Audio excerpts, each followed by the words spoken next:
Hello everyone, welcome to Sock Talk Part 2. My name is Tanis and I will be your host today. You can find me on the internet as EarthtonesGirl. I am most active on Instagram. I am also on Ravelry. The podcast has a Ravelry group, which is the EarthtonesGirl podcast group, and there's also an email address, which is earthtonesgirl@gmail.com. I'm back, you guys, finally, part 2, finally. I am not going to bore you here with all of the details as to why this took so long. I will be putting out a regular podcast episode 31, very, very shortly, hopefully around the same time this is coming out. So let's just talk socks, you guys. Let's jump right on in. And I have to start with a huge congratulations to everyone for the incredible response to part 1, to Sock Talk part 1. I'm very easily blown away, but this really did blow me away. Thank you all so very much. The video got so many views, so many comments via the description box down below. There were emails to me, there were messages on Instagram as well as Ravelry. People posting pictures of socks and with notes of gratitude that their socks don't have holes. Yay! Part 1 focused on, Sock Talk Part 1 focused on the heel flapping gusset. And I talked a little bit in the beginning of that video about how I was going to do this. And there are 3 main, how I was going to set these videos up. And there are 3 main heels that are the cause of a lot of frustration for people. So what I decided to do was 3 separate videos focusing on each type of heel.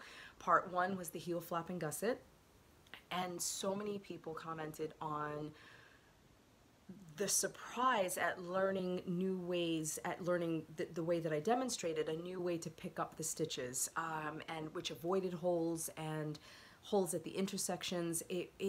I can't begin to tell you how gratifying it is for me. If you follow me on Instagram, you know how passionate I am about knitting, and knitting in a way that eases the frustration. Everybody talks about knitting is the new yoga, and knitting is so relaxing, and knitting is so stress-free, and it can be all of those things. It is all of those things for me, and it is for many experienced knitters, but I find for new knitters and for beginner knitters, new sock knitters, even if you've been knitting for a long time, learning a new technique can also be really frustrating, and that's why I'm doing these videos, to alleviate some of that frustration. Now, I am no expert by any means. Everything in the previous video, this one, and in the next are my own opinion, my own experience. I have a pretty big library of knitting books, reference books, and just my own experience with different teachers that I've had over the years. I believe, so that is where I glean my knowledge from, is what I'm trying to say. And I was also taught and had the distinct privilege, I want to call it that, of learning with Meg Swanson, of taking classes with Meg Swanson and Amy Denchant and Joyce Williams, and also with Bordhi. These women see knitting as, you have to start with the foundation. You have to understand the basics, understand what's in your hand, understand your knitting, understand the stitches and how to read the stitches, because you don't start building a building from the roof and work your way down. You have to start from the bottom and work your way up. And it's also learning how knitting works, and understanding what the rules are, if that word can really be applied, and then how to break them. So if you learn how the foundation works, how to read your stitches. I have the window open, you guys. I hope you can, I'm sorry if you can hear that plane. It sounds like it's in my backyard.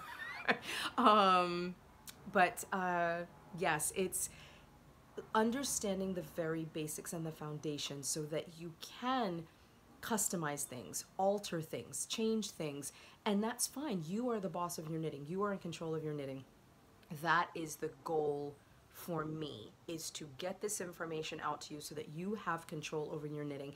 You are not always locked into a pattern, the wording in a pattern, because it can be changed. It can be tweaked here and there. If a pattern says cast on 64 stitches, but you know that a cast on 64 stitches on a 2.25 needle works for the pattern, but you know in your experience that a 2.5 needle with 56 stitches works a little bit better, or with 60 stitches.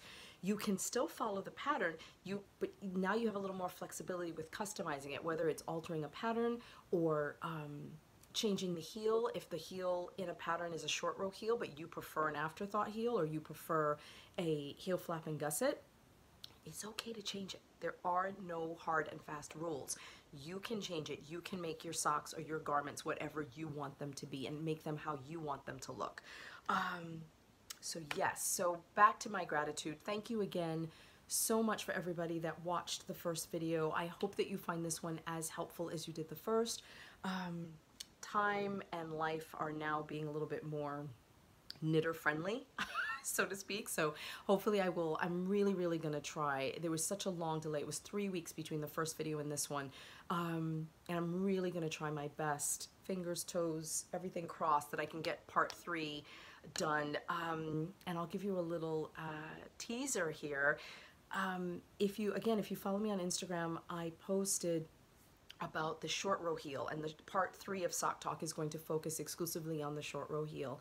And I knit a heel that was part of a pattern, and I went on to the link, I believe there was a link in the pattern, or the source of where the heel, the origin of the heel, and I went and looked at the video and tried the heel, and it is a very easy heel. It was probably one of the easiest heels short row heels I've ever done. However, there were holes, not just at the intersection of the heel, and I'm going to talk about this a lot more later, but there were holes in the heel itself on either side of the heel. So your heel looks kind of like a triangle, and along this edge and along this edge there were holes, and the sides didn't look the same. Oh no. I come from the school of symmetry, and I want the left side and the right side, the front and the back, if it's appropriate, but more the left and right sides of what I'm knitting to look the same. And with that particular short row heel, it did not look the same. And I said in an Instagram post that I was going to work on it and play with it a little bit, see if I could tweak it, and guess what? I did. I did, and I sent the instructions to a knitter that is very experienced, and I completely trust her skill and ability, and I sent it to her just as a little, oh my gosh, I'm so excited, I need somebody to try this right now. And she just happened to be at the point of knitting a sock, and she tried it, and it works. It works, you guys. So I am currently in the process right now then of writing my own sock pattern, which I think is also very long overdue. So it's going to be, I want to do 3 altogether. Maybe that's a little ambitious, but I'm not locking myself into a time frame. I want to work on 3 different sock patterns. My basic vanilla pattern, simple, basic, what I talk about almost every episode when I'm talking about socks. So I'm going to finally write that up, and I will include my new heel. And I don't even know, it almost sounds vain to call it my new heel because it's mine and I created it. I didn't. I took an idea, I took an existing heel, and I tweaked it, and I changed a couple of things, and made it, I also think a little bit more knitter friendly. So I will be writing up the pattern for all of that very soon. Like I said, I'm already starting. I'm very excited about it, and then I can't wait to share that with you. So I'm hoping to have that done by the time the next part 3 of Sock Talk comes out. If not, the pattern will be out very soon after, and I will be demonstrating how to do that heel in that video. So I'm putting on another hat, guys. Sock designer now. I'm very happy about that. And the other 2 patterns that I'd like to work on is a really simple colorwork pattern, which may be pattern number 2 or 3, I don't know, and then a textured pattern, all including that heel.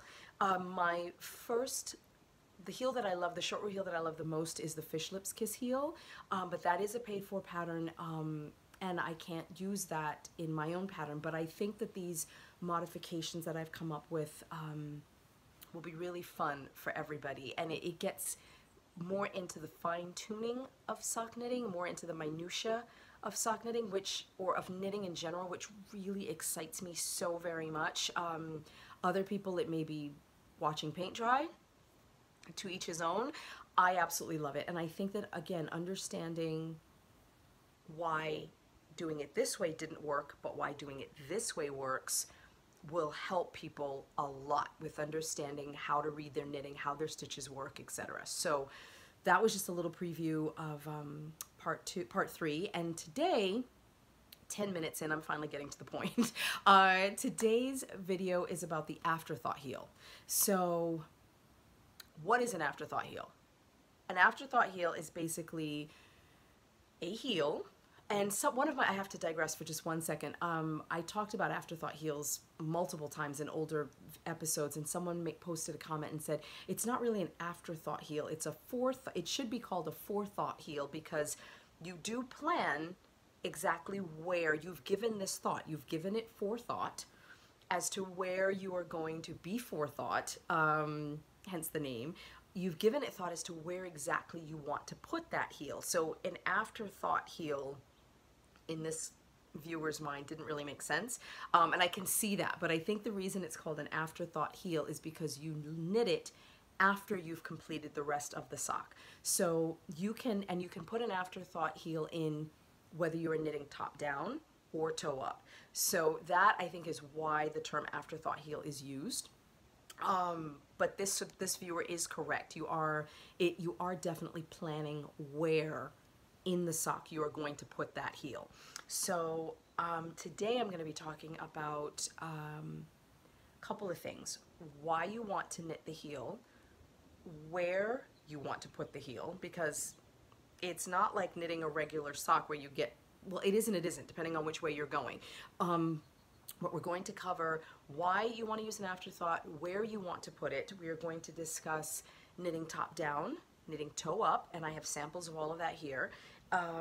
We're also going to cover avoiding holes, different techniques, and what I'm going to show you, I did not create myself. I'm just demonstrating it for you again, talking you through it, I think, just a little bit more clearly, to really help you explain. And to an experienced knitter, it may seem, I don't want to say redundant, like, well, why do you keep saying that over and over, or why do you keep using that terminology over and over? But I think it's, if you are learning something, the more you hear the words, the more you see it done, and then if you can put the words to the demo, so you've got the words in your head as you're watching it, I think that definitely helps you understand it a little bit more.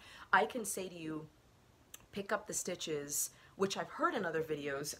Again, please, I have to stop for a second and say absolutely, absolutely no judgments, no criticism on anyone else's videos, demonstration videos that they have ever done.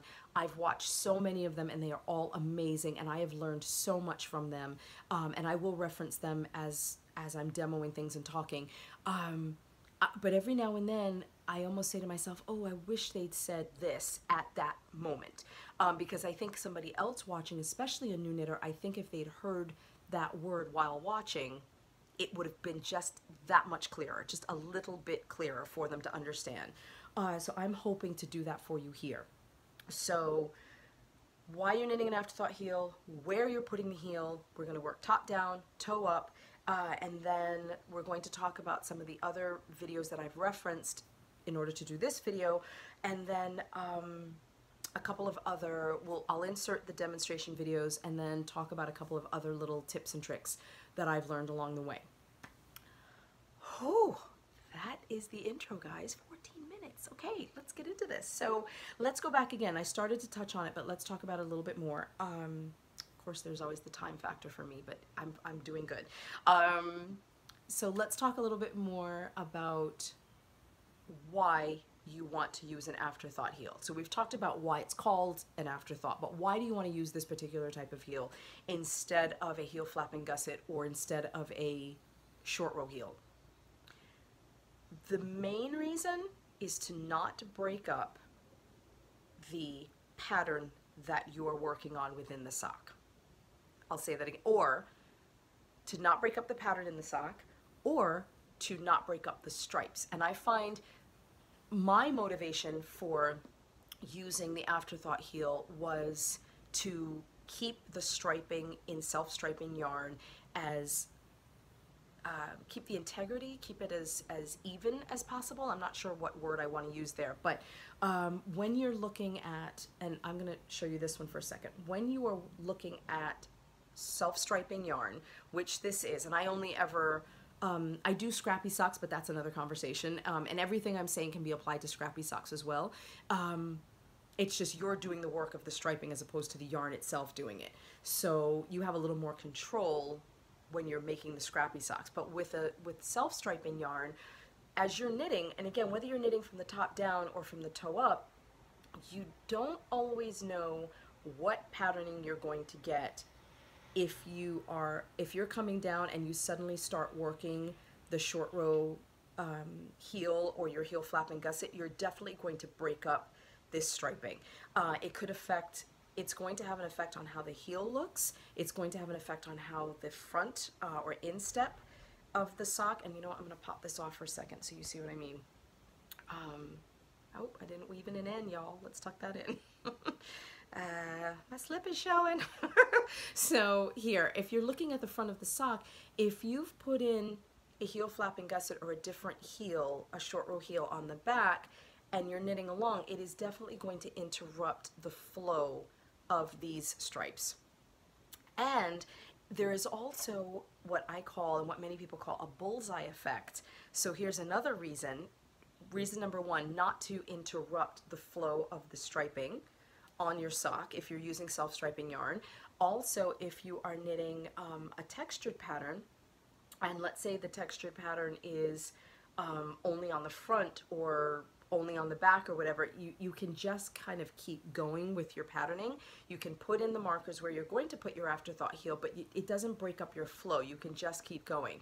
Also, for an Afterthought heel, a lot of people knit sock tubes. They just knit tubes, which is, you're just knitting, which is the joy for me of vanilla socks. It's the flow of one knit stitch after the other, one knit round after the other, and sometimes you don't always want to stop to work on a heel.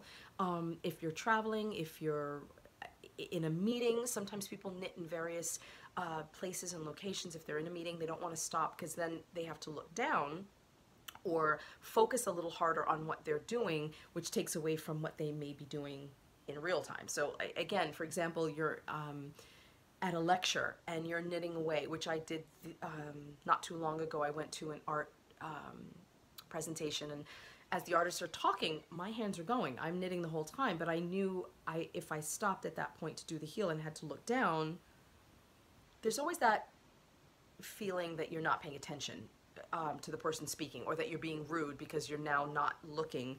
But I know many knitters out there will attest to being able to listen even better when they're knitting and when they're looking down at what they're doing, as opposed to not having something in their hands. But again, that's a conversation for another day. So the main reason for an Afterthought heel is to not interrupt what you're doing. Oh, and I started to say, a lot of people knit sock tubes, whether it's by hand or on machine, and I've never knit on a sock knitting machine or knit on a knitting machine in general, but just from listening to other people talk, there's a little bit more involved if you're doing shaping on a machine, as opposed to, especially a sock knitting machine, as opposed to just cranking out one big long tube, and then you can add your heel, your cuff heel, and your toe after the fact. There's also a pattern out there where you knit, you start at one cuff here, so you start here at this end, and you're basically knitting, and you keep going all the way through. You don't stop here, knit all the way through until you get to the other end. So you start here at this end, and then you end at this end. So you're basically, you've got a pair of socks, but they're fraternal because you're knitting one top down and one toe up. You cut the two pieces, the two socks apart, then you add your heels and your toes to each one. So that is something else that some knitters like to do, which is another reason for doing the Afterthought heel. So yes, now another big question is, where do you put the heel? Where do you put the heel? If you are knitting your sock, now let's look at this sock that I did. What it's with me and all of these little ends poking out. Okay, so this sock I knit, this was the 2018 Advent skein from the Cozy Knitter, and look at how gorgeous these stripes are. Oh my gosh, it was a 24 stripe repeat for these, for the 24 days of Advent. I'm not even going to get into how beautiful this skein was. And just FYI, I know that Christina is doing it again for 2019, so you might want to go over and sign up for her newsletter so that you know when that's happening. But anyway, so you're starting, I started at the top. I'm working down, I'm working down. There is no way I'm going to interrupt these stunning stripes with a short row heel or with a heel flapping gusset. That's just my opinion. I feel like I have to keep saying that because, not that people take offense easily, but I don't want anyone to feel like I'm judging their socks or judging what they're doing. Absolutely not. In my experience, what makes me happy in my knitting.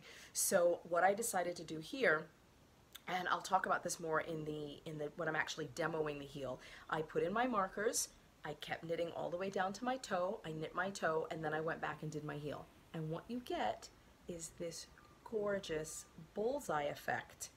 And your striping, the striping on the heel, the stripes will continue on the heel, is what I'm trying to say. Your stripes will not be interrupted. You do have your stripes continuing on the heel. Look at how gorgeous that is. And there's no holes, you guys, no holes. But we'll talk about that too. So let's take it off the needle, off the blocker, so you can see what that looks like. Pushing those ends in. Oh God, I think this is going to be a recurring theme throughout this video. This is me pushing in these ends. So now when you look at it, here we go. Now obviously the heel is going to kind of hang down here, but whether it's going in that direction or that direction, your stripes are still there. They're uninterrupted. And when you look at it, it's a little hard to see here, but you can see it as I had it on the blocker. It does tend to have that bullseye effect, this tip being the center of the bullseye. It's so clean. It looks so beautiful. And I think it's worth it. It can feel a little daunting to have to go back, and I'm going to show you what I'm going to do in this video is show you two different techniques for the Afterthought heel. We're going to use waste yarn that you're going to knit in, and I will show you how to do that. You're going to knit in your waste yarn, and on my other sock, and I'll show you that right now. So I'm going to be demoing on these socks, which I've been working on. That just has a fold from being in my bag. So one sock is going to have one sock is going to have the waste yarn, and the other sock is just, all I'm going to be doing is marking the stitches, marking the round where I'm going to actually cut into my sock. I'm going to take a minute. I'm going to give you guys a minute. I know that thought causes heart palpitations, instant sweating, clammy hands. Some people might actually need smelling salts. I understand. I get it. I get it. I get it. Cutting your knitting can be one of the scariest things that you can do in your knitting, not in life in general. Although for some it could be in life in general.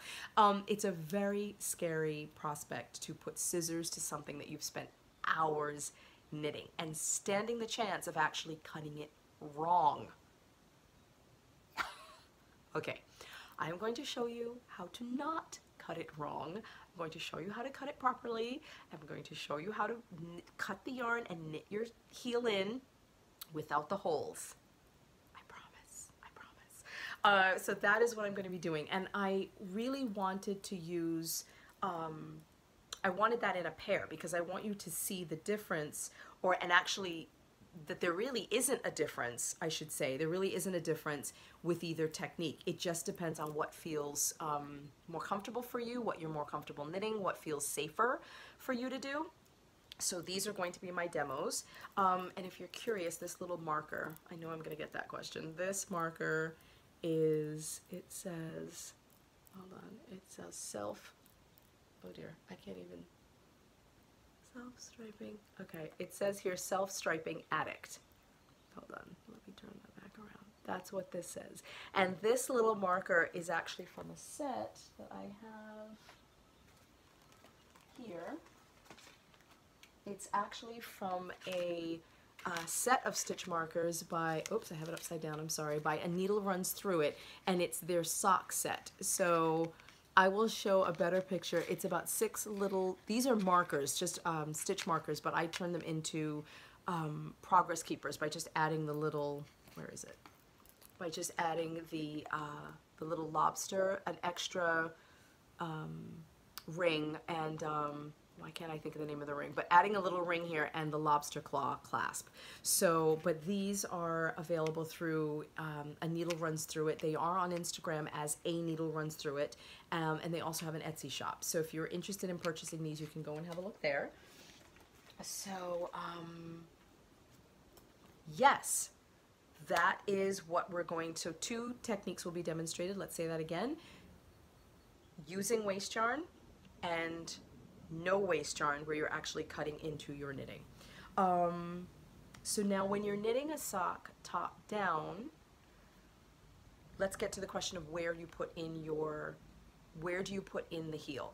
For me, knitting it top down is a lot easier and kind of makes a little bit more sense in my mind, because you're working on your heel, and I like my legs to be really long in my socks. You're just going to knit, knit, knit, knit, knit until you either get sick of knitting in the round and you're ready to change things up and do the heel, or you know that you only have a certain amount of yarn. And I know when you run out of, that's one of the reasons why people knit socks toe up. In case they don't have a lot of yarn, you get the most important part of the sock completed. Sorry, I'm covering my face. You get the most important part of the sock done. You've got your toe and your foot. You get through your heel, and then you knit until you run out of yarn. But you can also go in the other direction, and it's easier to decide where you're putting that afterthought heel when you are knitting top down, because you just stop. You literally just stop where a stripe ends, or where, if you're at the end of a repeat, if you're doing a textured sock.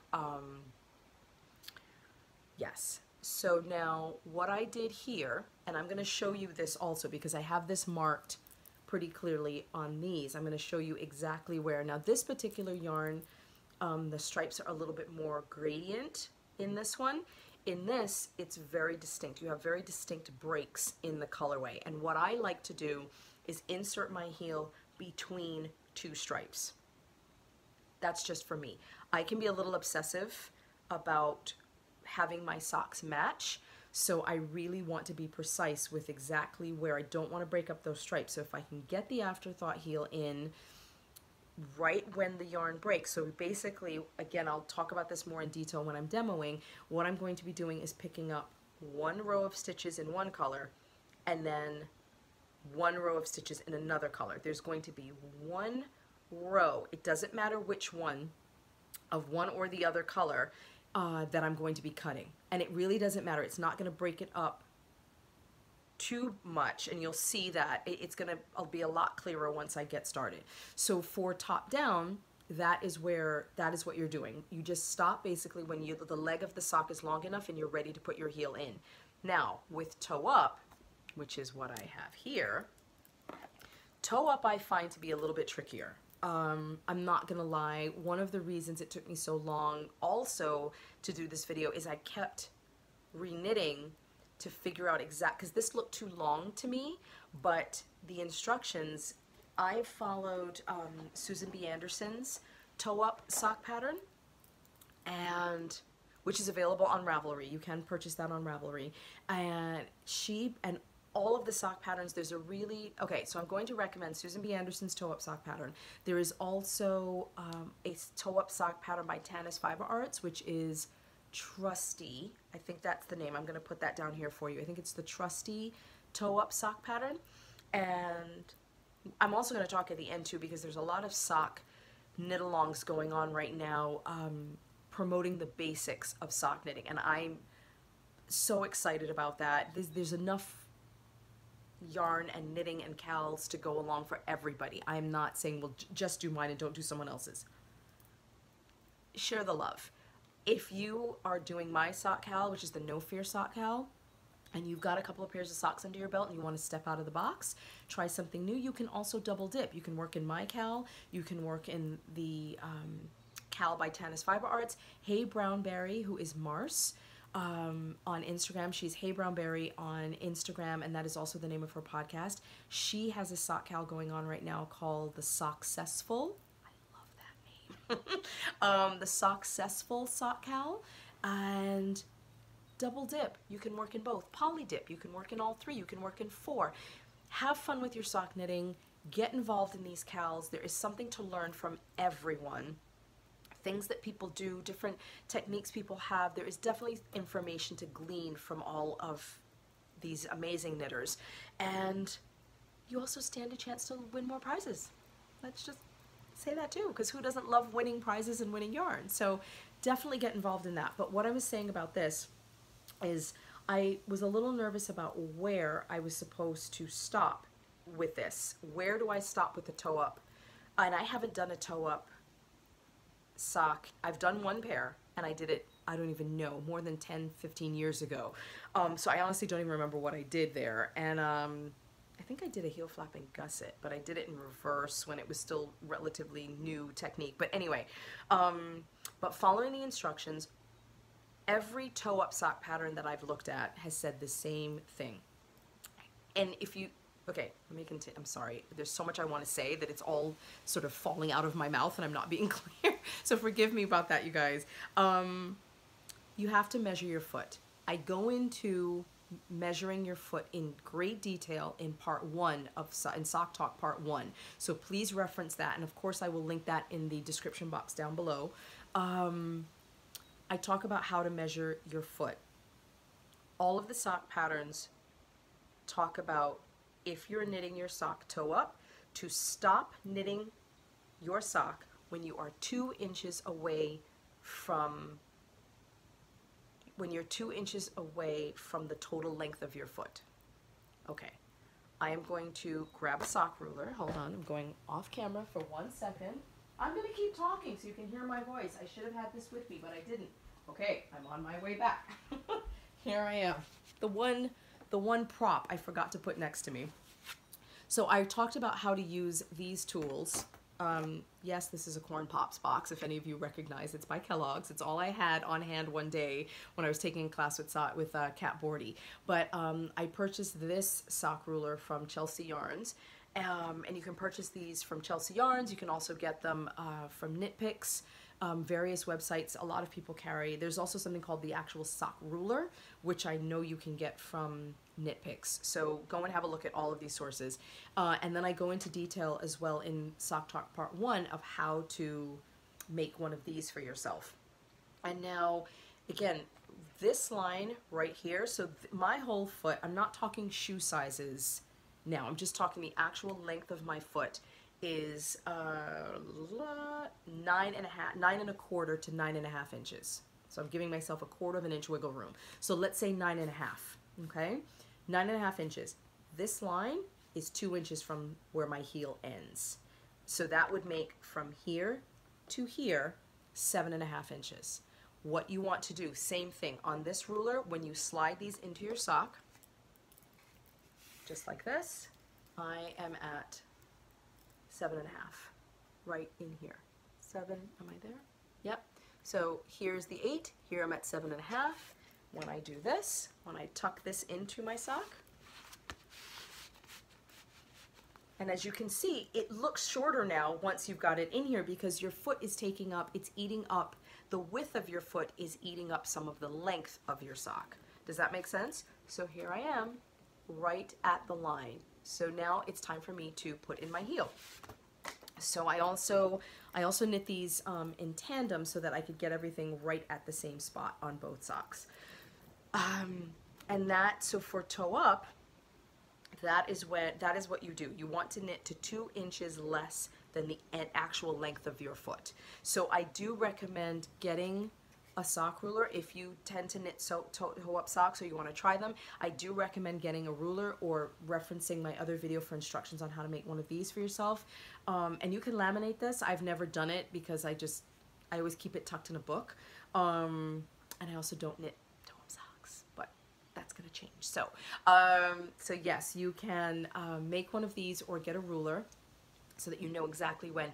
Also, what I also did, which I talked about in my first video, I counted. So from my cast on edge, and from the end of my toe, you can either count from your cast on edge, but I think it's a little easier to count. Let me move these out of the way. I think it's a little easier to count from where your toe decreases end. If you'd consistently use the same toe, from the toe decreases where the increases, I'm sorry, where the toe increases end until you get to the point where you're ready to put in your heel, count how many rounds that is. I actually did not do that yet with these, but I will, and I'll put that down here for you. Let's say it's 70 rounds. Consistently, you're going to do your cast on for your toe, you are going to do your toe increases to make the little pocket, the little toe pocket, then you're going to knit your rounds until you're ready to start the heel. You know that's 70, just consistently do that every time. And I talked about the difference between measuring and counting extensively in Sock Talk Part 1, so you can again go back and reference that. Yeah, so that is what you do. I'm just looking at my notes here. And what you're going to also, the main thing, whether you're knitting top down or toe up, the most important thing is to mark your edge stitches. And I'm going to talk about that again in great detail once I actually demonstrate how to do all of this. So I think I've covered everything that I wanted to get through in terms of explanations and all of that. And now it's time for some demos. So I will see you back here in just a bit, guys. Hang on.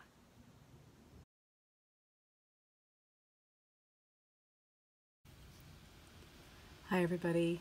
So for this demo, I'm going to be showing you how to insert waste yarn for an Afterthought heel. So you have your working yarn off on the side. You're not going to work on that. You're just going to let that stay right here, just hanging out. You've got your contrasting yarn or another ball of yarn. I do recommend using a very high contrast so that it is very easy to see what you are doing. If you use a yarn, this may be obvious, but I'd like to say it anyway. If you use a yarn that is close in color to your working yarn, it just makes it that much more difficult to see where you are and what you are doing. I'm also going to grab a stitch marker, which I should have right here. I'm also going to grab a stitch marker, and this is one that looks like that. So I can just pop this open. And what I'm going to do is mark the first stitch. Just put a marker right here. Can you all see that? So here's where I am. I am on the second row below the stitches on the needle. So here are the stitches. You have a row right here, this row in here with this stitch, and I'm going into the right leg of the second stitch on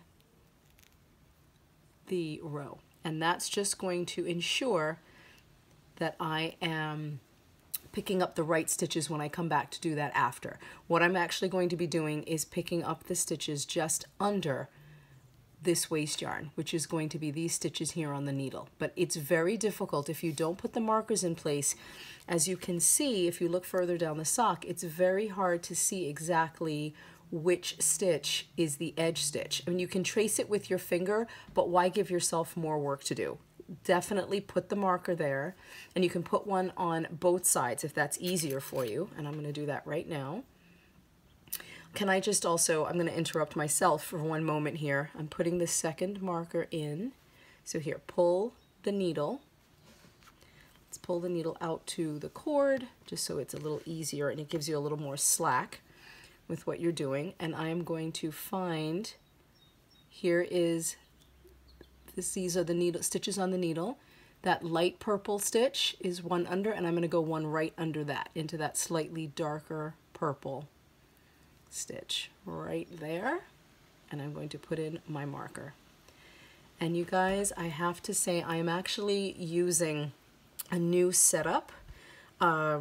to do these demonstration videos, and I can't begin to tell you how much better this is working for me. I am so excited, and I hope that it's working for you guys and that you can see more clearly what I'm doing here. So what I'm going to do now is push my stitches. I'm just going to ignore the markers. They're just there to tell me where everything is, just to orient myself. And what I'm going to do now is leave the working yarn hanging. I'm not going to worry about that. And I'm going to knit across this first row with my waste yarn. So that is here. So I'm going to just drape this over the needle like this, and all I'm doing is making a loop. It doesn't really matter how you do that. Leave yourself a tail. So I'm giving myself, I don't know, maybe 4 or 5 inches of the tail. But what you actually want to do is keep the tail, what you actually want to do is keep the tail in front so that it's easy for you to see. So you're just going to wrap it around the needle this way and come through. This is a little clumsy to do. Okay, I think I got it here. So what I'm actually going to do now is just start knitting. And I'll do that again. Let me show you that again. You want to keep the tail in the front of the yarn so that it's easy for you to pull this out after. So I'm going to grab my contrasting yarn here. Oh, I keep grabbing the working yarn. Let's get that out of the way. I'm going to start knitting. And that stitch is going to be loose. You can just give it a little tug. Okay, that's going to hang out right there in the front. Just give that a little tug, and you're just going to now knit across. Okay, and all I'm doing is knitting across my stitches, nice and easy. And there we go. And you know what? Let's just do this in real time. Okay, so I'm knitting across. I know not the most interesting, but you basically see what I'm doing. I'm going to pause and show you. So here is the tail from the contrasting yarn that is now hanging out in the front, right there. And my working yarn is in the back, not doing anything. And I'm just going to continue until I get to this other side. So let's do that. And here we go. I'm going across, going across. Okay. This kind of thing drives my mother crazy to listen to me if I'm working on something and I tell her to hold on, but I keep mumbling to myself. It drives her nuts. I hope it's not too annoying for you. So here we are at the last 2 stitches, and I'm just going to knit right through those 2, and I'm going to break this contrasting yarn. So just go ahead and break that. Give yourself a good tail. Just pop that off. Whoops. Put that to the side. And again, you want to bring that yarn to the front, right? Have that hanging out in the front. So basically what you're going to have now, it looks like this. This is what you've got. So you have your 2 ends, the first end when you started and this end where you ended, and those 2 are going to hang out in the front. What you want to do now, and I'm doing this on 2 circular needles, but it doesn't matter. You can do this on magic loop. You can do this with double pointed needles. The knitting technique doesn't matter. It's just or rather the type of needle that you're using does not matter. It's the technique that's important. So what I'm going to do now is with the other end of the needle, this could be, again, a double pointed needle or the other end of your magic loop, you are going to insert your needle into the back of the stitch that you just knitted on, and you're going to slip these stitches just like this. And what I'm doing is going into the back of the stitch, and I'm going to slip these stitches back onto my left needle. I'm going to keep going nice and slow, and I'm going to try to keep my fingers out of the way so you can see what I'm doing. I'm just doing that to stabilize the stitch so it doesn't slide away from me. And I'm going to slide these back over. Okay, and I'm keeping them, the way I'm doing it, I'm going into the back of the stitch like this to keep the stitch oriented properly on the needle. I'll show you what happens if I go in this way. If I slide, first of all, it's harder to do, and if you slide in that way, okay, it's harder to do, and your stitch is going, well, it's not really twisted. Actually, you can go in that way now that I'm doing it, but it's just a little bit harder to do.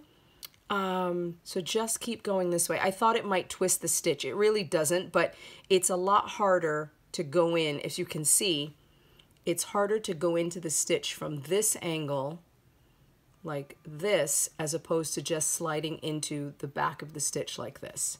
So just continue doing that across.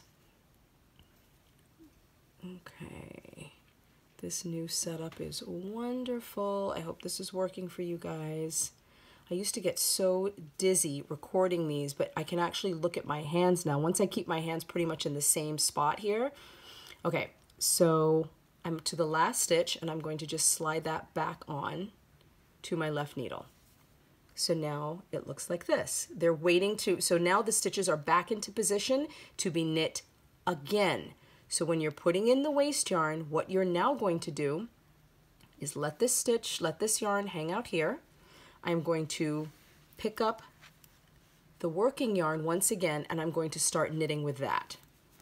So now this first stitch is going to be loose. If you'd like, you can kind of hold it with your finger if you want, just like that, or you can let it go. I find if you let it go, the stitch can get a little bit loose. So just pick that up, give it a little pull, and you can hold on to that. Or you can just knit into the stitch, knit into the next one, and then go back and pull this to tighten up the stitch. There you go.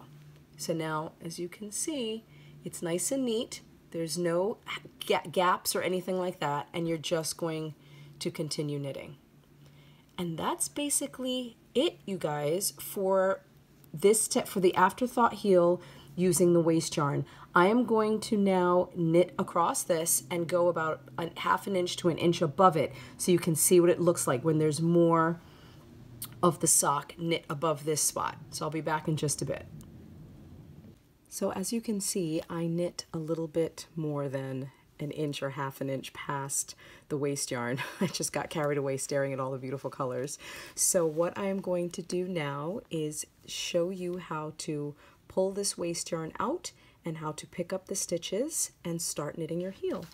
So the key to doing this is two things. You want to have really sharp pair of scissors, and I have these here. These are just foldable scissors. I bought them in bulk from Amazon to include with gifts for giveaways, and just because I want to have them in every pouch little knitting notions pouch.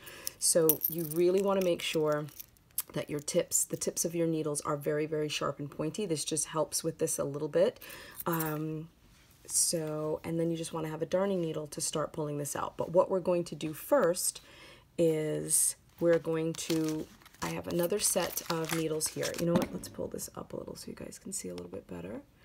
I have another set of needles here, also 2.25, so I'm going to take those out, get myself ready here, and we are going to pick up the stitches. So here we go. I know I'm such a geek, but I find this so terribly exciting. I really do. So what you want to do, as you saw in the previous video, what I did was mark this stitch. Let's go up a little closer to the camera. What I did was mark this stitch here, which was 2 below where I put in the waste yarn. The reason I did that, again, is to mark where I wanted to pick up the row of stitches, and I did it in the row below where I was going to go. That way there's no mistaking where I'm picking my stitches up. And what I'm basically going to do is just insert the tip of my needle. Again, you can do this with magic loop, you can do it with DPNs, it really doesn't matter. I will say though, just in my experience, the pointier the needle tip is, the easier it is to go through here. So what I'm going to do is start picking up right here with this first stitch, and I'm going to pick up the right leg of each stitch under, let's get this really clear for you guys to see. I'm going to pick up the right stitch of each, the right leg of each stitch under the waste yarn. And I'm just going to do this all the way across. As you can see, I'm just picking them up one at a time here, okay? So that's what I'm going to do on this side. So I'm just going to pull this through. I'm going to finish, but I just want to show you how I'm picking the stitches up. So this is going to be picking up the row on the row below the waste yarn, and then I'm just going to pull this through. So I'm on I'm on the cord of the needle because it's a lot easier and more flexible than to start picking the stitches up above the waste yarn. So I'm going to grab my other needle and I'm going to do the same thing. I'm going to pick up the right leg of the stitch just above the waste yarn, just like this, and I'm going to go across. And you really want to be careful to pick up on the same, oh wait, I'm going off a little bit. You really want to be careful to pick up the stitches carefully, one at a time.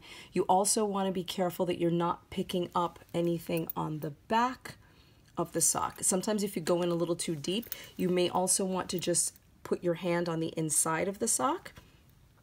That I find also makes it a little bit easier, and you can open. See how what I'm doing right in here is just kind of pulling the fabric from the inside, and I find that also helps a lot with picking. You slide them down with your finger, and it really helps a lot to pick these stitches up. So I'm going to continue doing that. So as you can see now, I've got some stitches picked up below the waste yarn and some picked up above the waist yarn. It is a little bit, I realize I'm picking up on the blue and the purple, and my needle cord is also blue, so this may be a little bit tricky to see, but I think you understand. So I'm going to pause the video for just a sec. I'm going to finish picking this up, and I will meet you back when I get to this side. So now I have the two needles in place. I have picked up the row above the waist yarn and the row below. I double checked, I counted, I have 32 stitches on each needle. My sock is 64 stitches total all the way around, and now I'm going to cut that waste yarn and pull it out. Now you've got a couple of options. You don't, where is my darning needle? Oh dear, I've lost my, seriously? Oh, here it is. Here's my darning needle, okay. So now you don't have to cut it. You can just start on one of the ends here. And the reason, this is the reason why you have this waste yarn on the outside, because it's now very easy to start pulling this out. And I learned a little, and you want to pull slowly and carefully because you may get a rogue strand. There we go. You may get a rogue strand that might have gotten split onto the needle, and that's okay. No harm done, but you don't want to just start yanking. So I do suggest just pull nice and slow. There is no race. I've said that so many times in my videos. There is really no reason to rush through this. You're doing fine. Just take your time. And a little trick that I learned, which makes this go a lot faster, is to cut this a little bit shorter. That way you're not trying to pull all of this length through each time. So just put that off to the side, and you're going to continue. See how much faster that goes? And you're just going to continue pulling this out. And there you go, you guys. I'm just going to keep going. And here is what the edge looks like. I've now got this little space, so I'm going to keep going. And it doesn't matter, I may get this question, so let's just answer this now. It doesn't matter whether I start on the left side or the right side. It really, really doesn't matter at all. The point is just to get the waste yarn out, and then you're going to start knitting. Now, one of the reasons, as I said earlier, well, as I was talking, one of the reasons for doing the Afterthought heel is to get that wonderful spiral effect, that bullseye effect on the heel. So what I did, here is my working yarn. So let me just show you this for a sec. Let's unravel this so you can see. Okay. Bear with me 1 second. This is going to make a lot of sense in a second. So here I am with my working yarn. Okay, I'm working on the color yellow. Ugh, I keep getting tangled, you guys. Bear with me a second. Okay, hang on, hang on. This is going to make sense in 2 seconds. Okay, here we go. Here we go. All right, so what I've done here, as you can see, I'm continuing on from the outside. Let's raise the camera a little bit more. I am working now from the outside of the ball, and I'm up to the yellow color. What I've done, you can continue knitting the sock, but just in case, for some reason, I don't know what, but I've always been sort of advised to knit a little bit past where your waist yarn is, where the heel is going to be, and then put your heel in. because if you need to rip back or anything, now's a good time to do it. I've never had that happen, but it's a good point at this point if you did need to rip back rather than completing the entire leg of the sock. So what I've done here is I'm going to pause right now, okay? I'm actually going to tuck this in here just to keep it out of my way. And I'm going to now start working from the inside, from the center of the ball. So I've pulled out a little bit here, and the color starts with the yellow. It starts right here with the yellow. So I'm just going to cut off that little knot. Not that it matters, but let's get rid of that. And I am now going to start, once I've pulled out the rest of the waste yarn, I am going to start knitting with the yarn from the center of the ball that I'm working with. Now you can take this out, put this off to the side. You can also, you don't have to do that. You can also, if there's another color or if you want to pull out some, maybe 10 grams. I don't think you really need much more than that. If it feels a little too clumsy working from the center of the ball while you are still attached, you can just pull off maybe, like I said, about 10 grams. That's more than enough to work on the heel, okay? But I'm just gonna go ahead and work on it from the center. So I'm going to finish pulling this out and I will meet you back when I cast on the heel. The waste yarn has now been removed and I'm ready to start knitting my heel. This is the exciting part, you guys. So as you can see, we have this big wide open space and you have these empty edges over here, okay? Now there is the potential for a hole. Haha, this is the reason for these videos, to avoid the holes. So what I'm going to start doing now is I'm going to push this needle into place. Here we go. And I'm going to start my knitting. And what I'm actually going to do, I can remove these markers now. I don't need these anymore. So let's take that off. Okay, let's take off the other one. I don't need those any longer. And what I'm going to start doing, what I'm actually going to do now is just pick up an extra stitch right at this intersection, okay? But how I'm going to do that, as you can see, I hope that you can see this on the video, you guys. Here is an actual, this is the row, this stitch right here on the needle is the row where the waste yarn was put in, okay? What I want to do is pick up the entire stitch. So I'm going to go right underneath it, okay, right in here, and I'm going to start knitting. Now I want to leave myself, I'm not going to lie, you definitely want to leave yourself a good tail. I don't know, maybe 5-6 inches worth of the tail, of a tail. That way you can, in the event that you do have a little bit of trouble picking this up, you can weave the hole closed if you need to using the tail yarn. And yes, I do have 32 stitches on this needle, 32 on the other, so I'm going to be picking up one extra stitch at the intersections, but I don't worry about that. It's not going to throw off the look of the heel because you're just going to decrease that once your round starts. So now what I'm going to do is just now, in this particular case, I want the yarn to be, the tail to be on the inside. So I'm just going to drape this over the needle, pull, whoops, again, a little bit tricky doing this. Pull it through. You know what? I'm just going to, of course, it's going to give me a hard time now because I'm doing it for the camera. Okay, I pulled through. And here is my tail. Let's find the tail. Okay, it's right here. I'm just going to hold that and tuck that on the inside so it stays out of my way. And now I'm going to start knitting across. Okay. And there you go, you guys. Can you see that? Nice and clean. And I'm going to knit all the way across here. And I'm also going to pick up a stitch at the other intersection. So just stay with me for a second. I will quickly knit across here. Let's do that. I don't know why I always get so nervous knitting on camera, but here we go. Okay, almost there, almost there. Coming across to the other side. I will actually slow down in case anyone is actually interested in how I knit. So I am a thrower, but it's more of a flick. So here we go. And I'm almost there. So I have 3 stitches left. And picking up, knitting the last stitch. And I'm going to pick up. Now it's a lot easier to pick up the stitch at the beginning of the row than it is at the end of the row. So I'm going to just pull this through. I'm going to turn. I'm going to grab my other needle, pick up the stitch at the intersection, tuck that in there, pick up the stitch at the intersection. Same thing I did on the other side. The stitch, the row is right in here. I'm going to pick that up, just like that, and I'm going to continue knitting.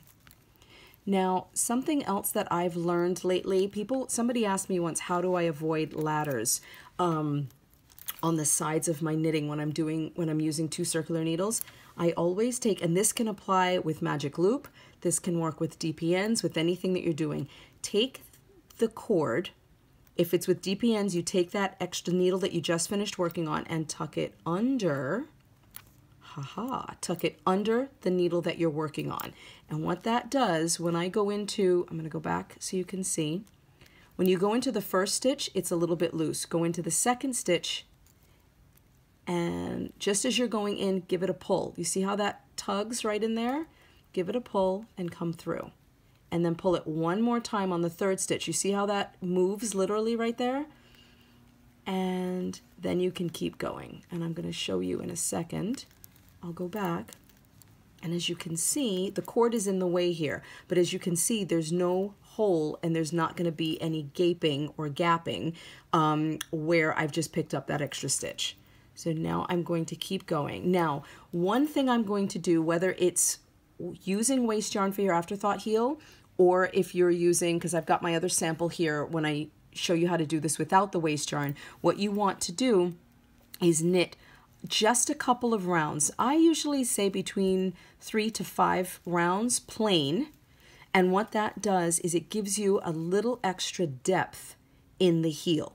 You don't want your heel to be too shallow because you're going to get pulling across the instep of your sock. So you want to do 1 or 2 rounds of just plain knitting before you start doing your decreases. And what you're going to do with your decreases is decrease the same way that you would for a sock. This particular sock is just a rounded toe. So what you're going to do, the type of decreases depends on what your pattern calls for, or what you can do is just, once you've done the plain rounds, you're going to decrease at each side the same way that you normally would for a toe. So decrease on either side on both needles and then knit a plain round. And you're going to continue alternating a decrease round with a plain round until you reach the number of stitches that you want for the end of the toe. Usually that's about 20 stitches total, so you'll have 10 and 10 on each needle.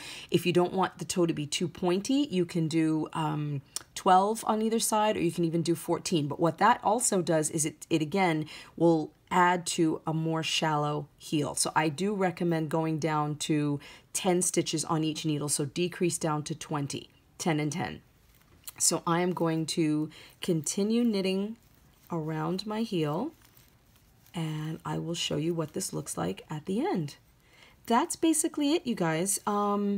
And then I'm also going to show you, once I get a little further into the heel, I'll come back and I'll show you the intersections, and you can see whether there's holes or what you can do to remedy any potential holes that may be there. But right now, I think I'm pretty much in the clear, but I'll come back and I'll show you in just a bit. So here we are. We have a heel. Here is our Afterthought heel using waste yarn, with waste yarn, and this is what our heel looks like, you guys. So I'm going to pull back up just a little so you can see the sock. So here's our toe, here's our heel, and I am continuing to knit along the sock. And here's our heel. So now, there are times, remember when I said that there will be times when doing the heel using the waste yarn and going all the way to the edge, there is the potential for a hole. And try as hard as I did, it's not clean. I'm not loving how that looks. And I actually did this more than once. Will it block out? It might, but I don't absolutely love it. And like I said, I did this more than once. So that is one side, but luckily here is our waste yarn and here is the other side. The other side is not as bad, not as clean, but again, there is that risk of a hole and it not looking as tidy because you go all the way to the edge. And I know a lot of patterns will tell you to go all the way to the edge. Some of them may demonstrate cleaner ways to do that, but just in my experience, this is why I'm showing you two different ways. In my experience, I don't love that intersection, not at all. I do love this absolutely beautiful green, yellow, green, and blue heel that we have here. Oh, it almost makes me forget the intersections. It's so beautiful. I love it so much. This yarn is just delicious and delightful to work with. But let me show you, as I said, there may be the instance to show you how to fix that from the inside. So what I'm going to do now is turn my sock to the wrong side, right here in this intersection. And you can pull this all the way out if you'd like. Hold on. Okay, and here's the, where's my other hand? Okay, so here we are. And what I'm going to do now, if you look, you'll see the hole is right here. It's right about there, and it also needs a little tidying up here and in here. So what I'm going to do, I probably could have even given myself a little bit more yarn to work with, but you really aren't going to need that much. So what you're basically doing is you want to just close this hole right in here. You want to just tighten, not hole, you want to close up this entire section. So what I'm going to do, and again, now this in particular, there's no real rhyme or reason. I'm going to find the stitches on either side around where the holes are. So I'm going to go in here, and then I'm going to skip. This is where the hole is. Can you guys see that right in there? I'm going to skip that and go into this next purple stitch. Then I'm going to jump over the next hole, and I'm going in here, and I'm going to pull that through and turn it over so you can see what that looks like from this side. And do you see how right in here I'm closing up the space? Now I have to close this space. So we go back over, I look and see where that is, right in here. You know what? I'm actually going to pull that back out because I went across and take another look. No, don't like that either. But this is the thing, you guys. You have to kind of, yeah, it's right there. So you have to play with where the yarn is coming from. So of course now I can't find it. This is playing with me. Hang on one second, you guys. Okay, here we go. I pulled the stitches back out, and what I'm doing now is just catching the back of these stitches, and I'm coming around in a circle. So I'm going to show you the next spot where I'm going to pick up. So I'm right here. I just went under here, as you can see. Now I want to skim and come under here. And again, what that's doing, can you see when you pull slightly now, we're closing that hole. So I'm going to continue to come around. I'm going to come under this blue stitch right in here. I'm going to give another pull, and let's have a look at that from the other side. And our holes are closed. There we go, you guys. Again, it's not clean, it's not 100%, but again, there is something called the magic of blocking, and a lot of this is going to smooth itself out once you block the heel. I'm glad this doesn't look that clean because it just goes to show, even when you're trying to be as precise as you possibly can with knitting these heels, it doesn't always come out absolutely precise. And there are going to be times when you do have to come in and play with it just a little bit. So now I'm just going to catch another stitch. Doesn't really matter which one at this point. I'm just going to catch a stitch right in here. Okay. And I'm going to give another pull, catch one more. Hope you guys can see what I'm doing here. I'm kind of gone back to where I started. I want that stitch right there. There we go. Right in there. And what I'm going to do is come back through this loop like that, give a little tug, and I'm going to do that one more time. It's not going to create that much of a knot or anything that you can feel. I've done this more times than I can possibly count. Okay, and I've closed off my space. I've closed off my hole. There you go. And we're pretty much done. And again, it's going to look holy because obviously I'm giving this a good stretch and a good pull. So I'm just going to leave that in there. And we're going to straighten this out. And there you go, you guys. Okay, nice and clean enough, not my favorite, but there we go. And you would do the same thing then on this side.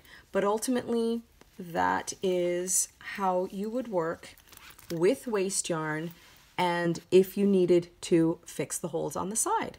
So now I'm going to show you what it looks like on the other sock that had no waste yarn.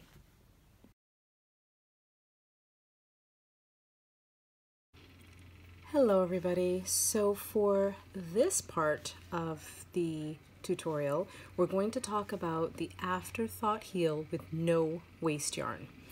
In the last video I demonstrated, or earlier segment, I demonstrated how to do it with waste yarn. This time we're going to do it without waste yarn, and we're actually going to be cutting the fabric of the sock, cutting a thread and unraveling one row of stitches, and then we're going to work on the heel. So I'm going to show you now how to do that. For this one, what I'm going to do, we're going to use these same coilless pins, these little light, I think they're called light bulb pins or coilless bulb pins. And what we're going to do here is the same thing we did in the last video. I'm going to mark the end stitch on this side. Let me do that again. So you have the stitches right here on the needle. I'm not going to go into the row below. I'm going to go into the stitch just below that.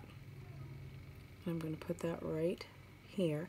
Actually, you know what? I am going to go right here. I just went up one. So I'm in the row right below the stitches on the marker.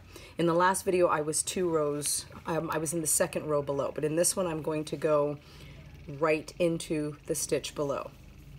And I'm going to do the same thing on the other side. I'm going to mark that last stitch. So let's see where that is. So here is the row of stitches on the needle, and I'm going to go in right there. So let's secure this little pin here. Now, what I'm going to be doing for this portion is I'm going to leave those markers right in place, and I'm just going to continue knitting. What I'm going to be doing is the way this is going to work. You see how the color, this is going to be the next row of color here. Now when you're doing it without waste yarn, what you have to do is decide very specifically which row of stitches you're going to snip. So for this, I'm going to be picking up, once this is knit, and you'll see this again, I'm just kind of talking you through it, and then I'll be back and I'll show you. I have to knit a little bit past it so that you can really get a better idea of what I'm doing. But what I'm basically going to be doing now that my pins are in place and secure, I'm going to continue knitting. But what I'm going to do is I'm actually going to snip this row of purple stitches right in here, but I'm going to pick up a row of stitches below this line and above. So I'm going to have, on one needle, I'm going to have a row of purple stitches. On another needle, I'm going to have a row of these sort of turquoisey blue stitches. And I'm going to snip this row of purple stitches right in here. So I am going to knit a little bit past where these 2 markers are, and then I will rejoin you in just a bit. Now it's time to work on our Afterthought heel with no waste yarn. This is the scary one, you guys. So just giving you a little bit of a warning. You might want to sit down for this one, have a cup of tea, I don't know, shot of whiskey, whatever it takes, because I know watching people cut into their knitting can be very, very unnerving. Just giving you a warning. So what we're going to do here is pretty much the same thing we did in the other video. As you can see, I have marked And by that I mean we're going to pick up a row above and below where we're going to cut in. So here we go. I've got my markers right here, marking the edge stitches. Now with the Afterthought heel with no waste yarn, you're not going to go all the way to the edge. We are going to actually start, well, you'll see in a second, but what we're going to do is when we start to unravel, once we cut the yarn and start unraveling, you're going to cut in the middle, and you're going to unravel from the center to the right and from the center to the left. But you're going to stop, once you're unraveling in either direction, you're going to stop 2 stitches before the edge. So let's get started. I've done the same thing here. I've pulled out my yarn from the center of the ball, and I'm going to get tangled once again. Again, I did recommend to people, for the sake of this video, I can manage, let's pull this up a little. For the sake of the video, I can manage the yarn, but if it would be easier for you, especially if you want your heels to match, I've got my other heel right here that I'm working on. If you want your heels to match with your striping, you want to pull out from the center and start about the same place with the heel. Okay, so we'll talk about that in just a bit. So let's get my needles ready. Here we go. Pulling these out of the bags. And how do I store my needles, you guys? I actually store them in the original packaging, and then I have little shelves. I get, not shelves, but little hanging pockets on the inside of a yarn cabinet that I have downstairs in my basement, and I just stack these all up in the order from smallest to largest in those little pockets that were then nailed into the inside of the drawer. I don't like taking them all out. I know a lot of people take their needles out and store them in sleeves, in pouches and cases that have sleeves. For me, it's just a little bit neater. That kind of freaks me out. I don't really know why. I like to see the original packaging. I like to numbers match. So that's just kind of how I do that. So let's push this off to the side. I've got my other needles here, and we're going to start picking up. So here we go. What we're going to do here, now when you've got a striping yarn, it can be a little tricky to decide where you want to put in the Afterthought heel, especially when there is a clear line between the colors, but do you want one less purple line or one less of the blue? It really doesn't matter. I mean, if somebody stops you and wants to count how many of each color you have, then you have a much more serious problem. So I say just go for it. So what I'm going to do here, I've decided to pull out a blue round because to me there's more of the blue than there is of the purple. That could be a guide for you. It really is up to you. So I'm going to then insert my needle in the row right above where I put the marker. So I'm going to work across, and I'm going to do that all the way across here. Okay. And I'm going to keep going. Same thing I did in the other video, so you don't need to see me do that again. And then what I'm going to do, I'm going to pull this through so you can see. I'm just going to demo this really quick. And then I'm going to go in here just above. I'm going to leave one blue line empty, or just one blue line between where I'm picking up and the purple. And I'm going to start picking up on the right leg. Whoops, be careful not to split your stitches. I've put my hand down inside of the sock as I did before so that I can stretch this out, because I think that helps a lot. If you try to do it with your hand here, you see what starts happening? You can't get in, and then you're fudging and trying to figure this out. Just put your hand on the inside, you guys. This is just a little tip that works for me. Stretch it out, and you're good to go. Okay, so I will meet you back once I've picked this up, and then we're going to cut that middle row. So as you can see, my needles are now in place. I am ready to start working on the heel, and I have picked up, what I'm going to do now is pick up the right leg of one stitch in that row in between the top needle and the bottom needle. You want to try to get as close to the middle as possible. I mean, if you're 1 or 2 off, it really doesn't matter. It's just you want to have enough of the yarn to use to weave in on the ends and potentially close any holes if necessary. So my middle is about right here, and what I'm going to do is very carefully pick up this right leg of the stitch. Now, if this looks familiar to any of you, I am using KirbyWirby I don't actually know her first name off the top of my head right now, but she did a video, and this is how I learned to do this. I chose to demonstrate her technique here again, just maybe in a little bit more detail, just for you to see it again. It doesn't hurt to explain techniques over and over, and the way she explains it may be a little more clear to some people than the way I explain it, or my way may be more clear than her way. It's not a competition. No one's stealing anybody. Oops, sorry, bumped the camera. No one's stealing anyone's work. It's just to present the information again in a slightly different fashion, just for it to be more clear for people. So I take absolutely no credit for this technique. I've learned this from KirbyWirby. I also learned how to do this from a Bordhi video. Bordhi is an incredible sock knitter. Her mind is in a completely different place than the average sock knitter. And you've heard me talk about her multiple times. So anyway, let's get started. So what we're going to do here, I've held this stitch, so I am going to stretch it a little bit. Can you see how I'm really giving this a good yank? I want to stretch it because when I pull my needle out, I want that loop. Can you see it right there? I want that loop to be big and clear so that when I take my scissors, and again, I want that to be really clear, I can just put my scissors right in that loop, and then I'm going to give it a snip. My hand is in here. My hand is down in the sock. There's my finger right there. So it is between, my hand is between the front of the sock and the back of the sock so that I don't accidentally cut all the way through. Highly recommend doing that. So let's just give this another little tug here. Okay, there we go. I'm going to take my very sharp scissors. Here they are. Put that in there. And you guys ready for the snip? Hold on. Okay, I'm in and okay, everybody take a minute. It's all okay. Everything's okay. I know that's frightening.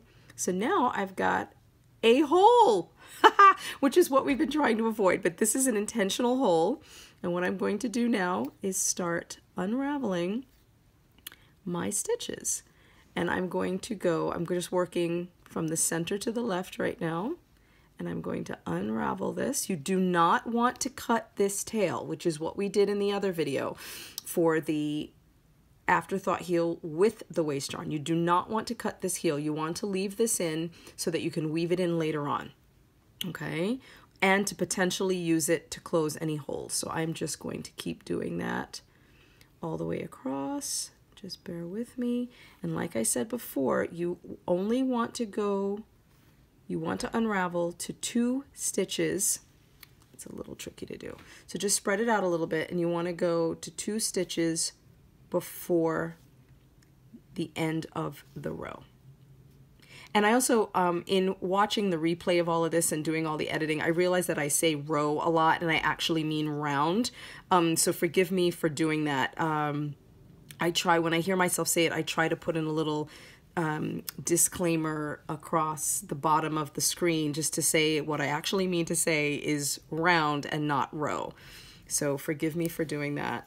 So I'm just going to keep going across here and just keep, whoops. Okay, keep going, keep going. Okay, you know what? I'm going to continue. I'm going to stop 2 stitches before the end, and I'm going to do the same thing just to give you a little peek at what that looks like on the other side. Same thing. And I'm just going to unravel across to the other side. Oops. Okay, so I'm going to keep doing that, and I'll see you back in 1 sec. All done, you guys. I survived. I'm still breathing. The sock is still intact. It's okay. So as you can see here, I've got my 2 strands. Those are going to hang out. I'm actually going to tuck those in inside the sock. So again, they are there to weave in later. And as you can see, let's just zoom in here on the corners. I've still got the yarn. Those last 2 stitches, or first 2 stitches on this side, are still intact. And same on this side. And there you go, you guys. So we're just going to leave those in place. Now what this does, this is just another technique. I find in my experience this one is a little bit cleaner And you're definitely not going to get a hole at the very, very edge. You can still potentially get a hole further in, but it just makes it, I think, a little bit cleaner. And there's no hard and fast rules, as I've said many, many times on my podcast. There are no hard and fast rules with what you should or should not do. These are all tips and suggestions for you. I think, as I also said before, that's the beauty of knitting. You have a lot of options. There are a lot of options. There are a lot of teachers. There are a lot of techniques and people there to help you and show you different things to make things clearer. Now, what you're going to be doing here, because you've left these stitches, here, let's use this, because you've left these 2 stitches intact in here, you still can get one being a little bit loose because of where the waist yarn is. But what you're going to start doing is you're going to actually start knitting right from the edge. So these 2 stitches are almost going to get swallowed up once you start doing the heel. And again, that ensures a cleaner edge, and it also ensures a decreased chance of getting a hole. So I'm just going to start knitting. I've done the same thing here. I've pulled out the center of my ball, and I'm going to find the edge of the yellow, which I think is right here. Okay, hang on. Of course, I'm tangled as usual. Let's just clip off this little knot here at the end. And I'm going to slide my needle into place right here. And I'm going to start knitting. And now with this one, I didn't knit as much above, but I still knit enough so that you get the idea of what I'm doing. Again, that doesn't matter. This is just for demonstration purposes. So I'm going to go right into that first stitch. Okay, and I'm going to just start knitting. And I'm going to give myself, again, a nice long tail just in case. And oops, sorry, I was off camera. I'm going to give myself the long tail here just in case, and I'm going to start knitting. And again, as I said before, you're going to put that other needle underneath so that that avoids ladders on the edges of your stitches. And I didn't clarify, in case anyone's wondering what ladders are. It's when you get spaces or gapping and it looks like a ladder between 2 columns of stitches. Okay, and that usually happens at intersection points. It can happen with DPNs, it can happen with magic loop, with 2 circulars. But if you put the one needle under the other when you're knitting, it closes that gap. And then I'm just going to knit across. Same way I did on the other sock.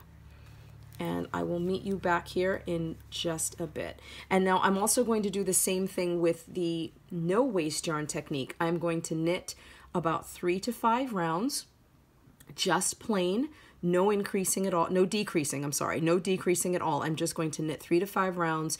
In my case, I'm going to do 4. Okay, because some people may want an exact number. Well, exactly how many do you do? So I'm going to do 4 rounds plain, then I'm going to start my decreasing. So I will meet you back here in just a little bit, and we will see, and we'll check out our intersections and see how they look. Be right back, guys. And here is our sock that used the waste yarn. Again, our heels match perfectly with the heel that you just saw. Here's the other side. Oh, absolutely love it. My foot is here. I've already continued working my way down on the rest of the foot. Didn't get as far as the other sock, but that doesn't matter. And let's check out the intersections. Whoa, look at that. Oh my goodness. Now, what you're getting here is that little stretching because you've crossed over. Remember when I showed you in the other one how those stitches were going to get swallowed up? What you're seeing is the little space where that swallow took place. It's definitely not a hole. And again, all of this spacing is going to even out once you block your stitches. And look at the other side, you guys. Oh, is that not a thing of beauty? Look at that. I highly recommend this particular technique. If you had me choose, obviously I'm going to choose the neater one. I think it's easier. The only thing, it's a little scarier because you are cutting, sorry, I'm shaking the table, I just realized. You are definitely cutting into your knitting, and that may be a little bit scary. What you can also do if you wanted to use the waste yarn, is insert the waste yarn, but only go to 2 stitches before the edges. Don't go all the way to the edge. You can just go 2 stitches before the edge if you want to use the waste yarn. Pull it out and continue the same in the same way, the same thing. You're still going to knit those first 2 stitches as normal, but you are going to get that cleaner effect if you do not want to cut into your knitting. And there you go, guys. There you have it. Afterthought heel, no waste yarn. Let's just take a look. Well, there's my sock, and now I can just keep knitting. Oh, thing of beauty. Absolutely love it. Thank you so much for watching, you guys. I'm going to be back in just 1 second and we'll wrap up this very long video. Hello, everyone. Wow, there it all is. There is the information, you guys. I hope that you found this video helpful. I hope that you enjoyed all of the little tips and tricks that I threw in here and there. And you know, I just want to show you, here are the socks once again. Here they are. Oops, wait, got them backwards. So here are my heels. They are now in, all ready for me to continue knitting. As you can see, I got a little further on this heel than on this foot than on this leg than I did on this one. But here they are. There are my heels. And I'm really happy that I had the little glitch with the intersection on the waste yarn heel looking not so clean, because it gave me an opportunity to teach you or show you how to close that little circle and weave in those stitches. If that wasn't as clear, if that explanation wasn't as clear for some of you as you would like, I will try to let me know. Please let me know in the description box down below, and I will try my best to demo that again a little more clearly and maybe on a smaller sock in the third in part 3 for Sock Talk. This is sort of, each video is tying into the next, so you may find information helpful in video 1 and 3 or in videos 2 and 3. It doesn't matter. The goal of these, once again, is to get the information out to you. So I hope that I've covered everything that I could think of in this video. If there's something, again, that you needed to see or need to see more clearly, please let me know. I welcome your comments. I welcome your feedback. Let me know what you think. Thank you again to all of the teachers that I referenced in this video that helped provide all of this information. Again, I was just showing you again in a different way how it works, how it looks. It's just another presentation of this information. I do not claim any of it to be mine. Thank you so much to KirbyWirby for your amazing video. I would not be doing Afterthought heels without your video. Susan B. Anderson, her toe-up video, same, I say it again, her videos are incredible. I wouldn't have all of this extra information without Susan B. Anderson as well. It's Kat Bordhi, everybody. Thank you so much to all of these incredible teachers, these knitters. And I hope that you, as new knitters, new sock knitters, beginner sock knitters, even experienced knitters, I hope there was information in here for you that you found helpful. Thank you so much for watching, and I will see you again, hopefully sooner rather than later, for Sock Talk Part 3. Thank you all very, very much for watching. Have a great day, everyone.